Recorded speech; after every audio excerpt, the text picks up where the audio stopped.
Good morning, students. Class 9th English grammar, and the topic is voice. Voice आज हम लोग जानेंगे voice क्या है. voice का हिंदी होता है वाच्य. इसे हम लोग हिंदी व्याकरण में पढ़ते हैं. यह वाच्य होता है. In English this is voice. हम लोग बोलचाल की भाषा में अपनी जो बातें करते हैं, आपस में जो हम लोग बातें करते हैं, तो अपने शब्दों को जिस तरीके से बोलते हैं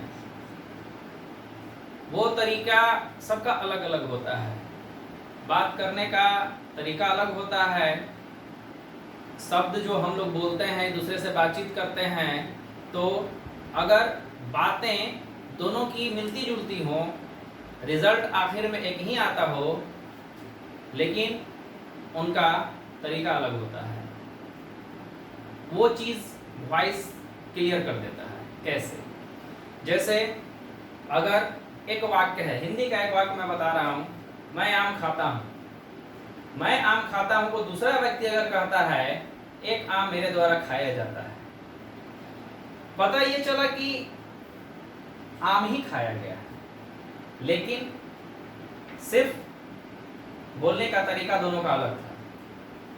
फर्स्ट जो है वाक्य, पहले वाक्य में मैं आम खाता हूँ यानी कि शुरुआत हुई मैं से, और दूसरे वाक्य में शुरुआत हुई एक आम से. तो मैं कर्ता और एक आम, दूसरे वाक्य में कर्ता का रूप, यानी वो भी कर्ता हो गया.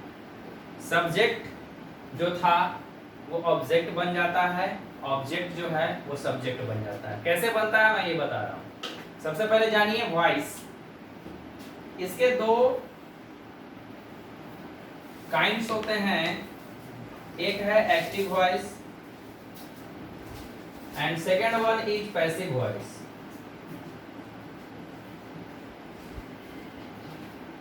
ये डिनोट करता है डोर ऑफ द एक्शन. क्या कहा जा रहा है? इसमें सब्जेक्ट की प्रधानता होती है, कर्ता की प्रधानता होती है, और इसमें कर्म की प्रधानता होती है. लेकिन कैसे?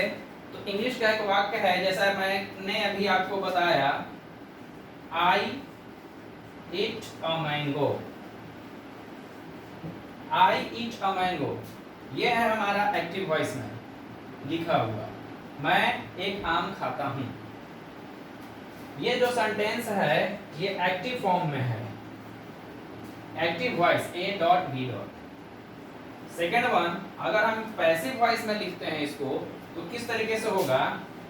अ mango is eaten by me. That means एक आम मेरे द्वारा खाया जाता है. एक आम मेरे द्वारा खाया जाता है. This is passive voice. यह पैसिव वॉइस में है. इसमें देखिए यहाँ पर ये सब्जेक्ट है और ये ऑब्जेक्ट है, और सेकंड वन में क्या होता है कि ये सब्जेक्ट बन जाता है और आई का ऑब्जेक्ट मी होता है. आई का ऑब्जेक्ट मी होने की वजह से मी जो है यहाँ लास्ट में चला गया, यानी कि ऑब्जेक्ट बन गया, और यहाँ मैंगो सब्जेक्ट बन गया. टेंस के हिसाब से अगर हम लोग ध्यान दें, टेंस के हिसाब से किस तरह से चेंजिंग होती है, तो उसको थोड़ा देख लीजिए. अगर कोई सेंटेंस एक्टिव वॉइस में है, सबसे पहले तो आप ये जानिए टेंस का पहला जो काइंड से वो प्रेजेंट टेंस, और प्रेजेंट टेंस का पहला जो पार्ट है वो है सिंपल प्रेजेंट टेंस. तो सिंपल प्रेजेंट टेंस जैसे टेंस में तीन kind, present, past, future. Present, past, future में प्रेजेंट टेंस में हम जानते हैं सिंपल प्रेजेंट टेंस.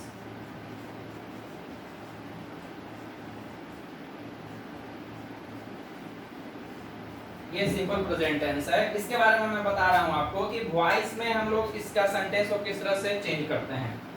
तो चेंज करने के लिए सबसे पहले क्या है कि हमें ये जानकारी होनी चाहिए कि स्ट्रक्चर क्या होता है. सिंपल प्रेजेंट टेंस का स्ट्रक्चर क्या है? तो सिंपल प्रेजेंट टेंस का स्ट्रक्चर जो होता है,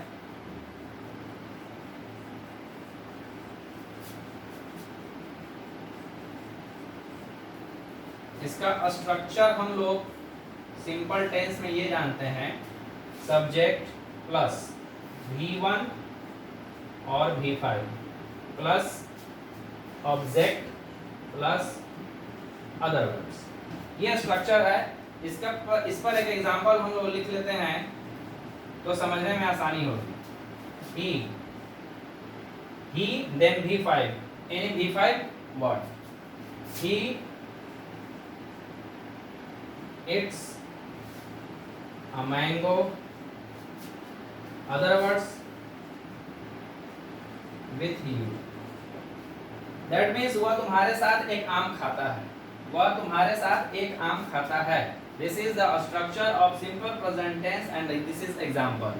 Then इसके बाद क्या है कि अब हमें जब इसको चेंज करना है, ये स्ट्रक्चर जो है आपका एक्टिव वॉइस के रूप में ये स्ट्रक्चर रहेगा। सिंपल प्रेजेंट टेंस का जो स्ट्रक्चर होता है वो वही स्ट्रक्चर आपका पैसिव वॉइस एक्टिव वॉइस में वही स्ट्रक्चर रहता है। अब इसे जब मैं चेंज करूंगा तो क्या होगा, पैसिव वॉइस में इसका स्ट्रक्चर, पैसिव वॉइस इसको जब चेंज करनी होती है तो उसका स्ट्रक्चर क्या हो जाता है, subject plus is, am, are plus V1 V5। यहाँ ध्यान देंगे V1 V5 था।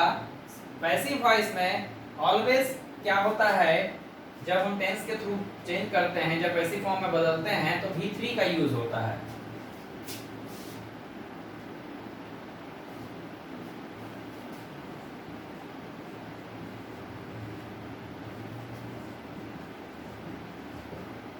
Subject is am are V3 plus by plus object plus other words. B Y by का यूज होता है, आपको टेंस में यूज किया जाएगा। जब पैसिव फॉर्म में चेंज करते हैं तो बाई का यूज करते हैं, ऑब्जेक्ट अदर वर्ड्स। इसी सेंटेंस को जब हम चेंज करते हैं तो देखिए समझना बिल्कुल आसान है आपके लिए।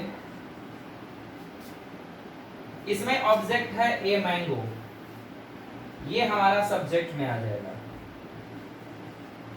Mango.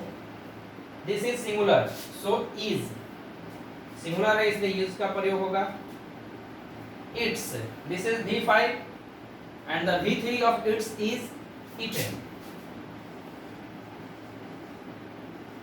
by,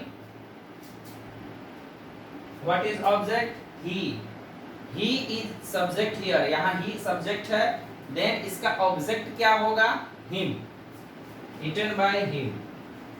last one is other word with you, then here with you।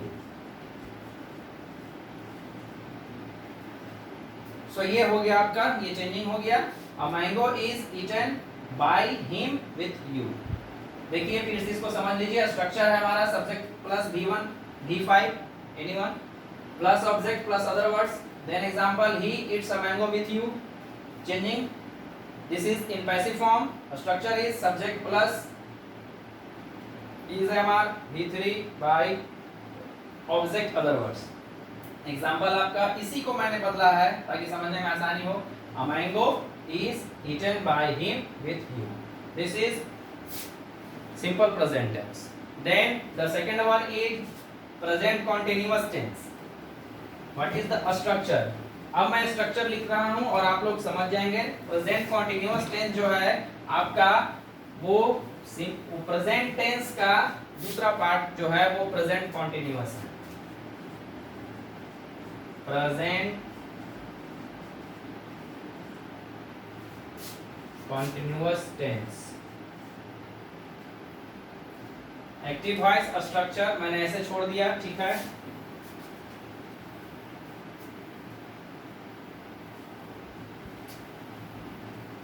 Tense में आप लोगों ने पढ़ा है किस तरह से उसका स्ट्रक्चर होता है, सेम स्ट्रक्चर हम लिखेंगे। Subject plus is, am, are plus V1 plus ING। V1 plus ING इसे हम लोग V4 भी कहते हैं। क्यों कहते हैं? क्योंकि V4 जो है वो कैसे बनता है, V1 plus ING that is V4। V1 plus ING भी लिख सकते हैं, V4 भी लिख सकते हैं।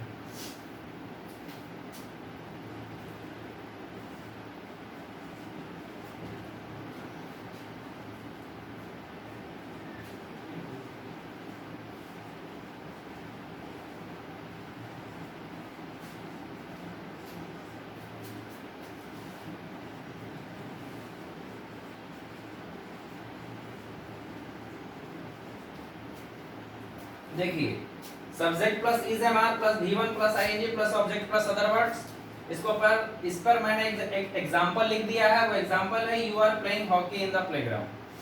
ठीक इसी तरह से इसका जो है आपका पैसिव फॉर्म का जो स्ट्रक्चर होगा इसमें थोड़ा सा बदलाव आएगा, वो आप देखेंगे। Subject plus is am are plus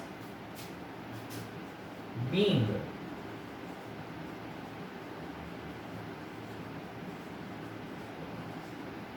एक चीज जुड़ जाता है वो है बीइंग। कॉन्टिन्यूअस टेंस में बीइंग जुड़ जाएगा V3 जैसा मैंने बताया था अभी, बाय ऑब्जेक्ट अदर वर्ड्स। इस एग्जांपल को जब हम ट्रांसफॉर्म करेंगे, इसी को लिखेंगे तो क्या होगा, हॉकी। देखिए यहाँ पर हॉकी जो है ये हमारा क्या है, ऑब्जेक्ट है। देन हॉकी से स्टार्ट होगा and hockey is singular, so is, hockey is being played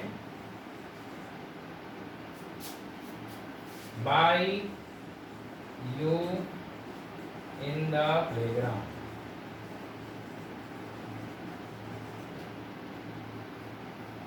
ये देखिए hockey is being played by you in the playground. ये हमारा चेंजिंग किस तरह से हुआ, तो हॉकी जो था ऑब्जेक्ट वो बन गया सब्जेक्ट, उसके बाद से हॉकी सिंगुलर है इसलिए इज लगा, इज के बाद हम बीइंग का यूज करते हैं, V3 का यूज करते हैं, प्लेइंग जो है हमारा उसका V3 प्लेड होता है, बाय का यूज हमें करना ही है। यू जो है आपका सब्जेक्ट, उस यू का ऑब्जेक्ट भी यू होता है इसलिए यूज हुआ यहाँ पे। फिर इन द प्लेग्राउंड आपका अदर वर्ड्स था। तो ये दो मैंने आप लोगों को आज बताया वॉइस में किस तरीके से हम लोग टेंस वाइज यूज करते हैं, इसको चेंज करते हैं। तो आप लोग अब इस वीडियो में इतना ही। आपको क्या करना है कि जो मैंने बताया इस पर आप लोगों को खुद एक्सरसाइज करनी है और उसका सॉल्यूशन अगर आपसे सही ढंग से हो पाता है तो ठीक है, और यदि कहीं कोई प्रॉब्लम है, कहीं समझने में दिक्कत होगी तो फिर आप हमें इन्फॉर्म कर देंगे, अपने तरीके से आपका सॉल्यूशन निकाल दिया जाएगा, आपको बता दिया जाएगा। लेकिन एग्जांपल्स जरूर आप लोग रिवाइज करेंगे, एग्जांपल का आप लोग प्रयोग करेंगे और एक्सरसाइज जरूर बनाएंगे। Thank you very much.